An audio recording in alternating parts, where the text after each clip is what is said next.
ಎಲ್ಲರಿಗೂ ನಮಸ್ತೆ. ಎಲ್ಲರಿಗೂ ನವರಾತ್ರಿ ಹಬ್ಬದ ಶುಭಾಶಯಗಳು. ನವರಾತ್ರಿಯ ಮೊದಲನೇ ದಿನ ಶೈಲಪುತ್ರಿ ದೇವಿಗೆ ನಾವು ಪೂಜೆ ಸಲ್ಲಿಸ್ತೀವಿ. ಯಾಕೆ ಅಂದರೆ ಮೊದಲನೇ ದಿನ ಆಕೆ ಮೂಲಾಧಾರ ಚಕ್ರದಲ್ಲಿರ್ತಾಳೆ.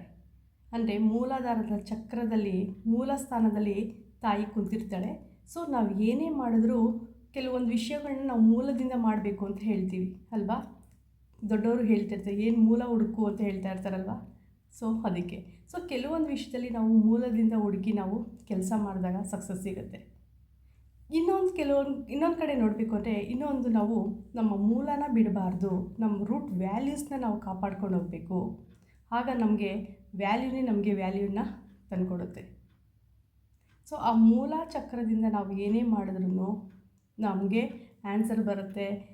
ನಮ್ಮ ಭಯಗಳಿಂದ ಈಚೆ ಬರ್ತೀವಿ ನಾವು. ನಮಗೆ ಪಾಸಿಟಿವ್ ಎನರ್ಜಿ, ಕಾನ್ಷಿಯಸ್ ಎನರ್ಜಿ ನಮಗೆ ಜಾಸ್ತಿ ಆಗುತ್ತೆ.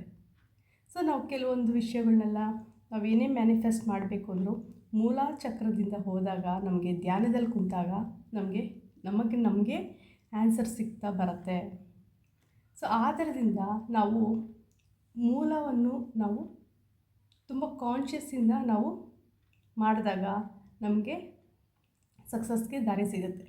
ಜೊತೆಗೆ ಚಿಕ್ಕ ಮಕ್ಕಳಿಗೆ ಚಿಕ್ಕ ವಯಸ್ಸಿಂದನೇ ಸ್ವಲ್ಪ ಬುಕ್ಕನ್ನು ಓದೋದನ್ನು ಅಭ್ಯಾಸವನ್ನು ಈಗಲಿಂದನೇ ಶುರು ಮಾಡಿಸಿದ್ರೆ, ಅದು ಇವತ್ತು ಶುರು ಮಾಡಿಸಿದ್ರೆ ಅವ್ರಿಗೆ ಮುಂದಕ್ಕೆ ಆ ರೂಟ್ ವ್ಯಾಲ್ಯೂಸು ಗೊತ್ತಾಗುತ್ತೆ, ಅಂದರೆ ಮೂಲ.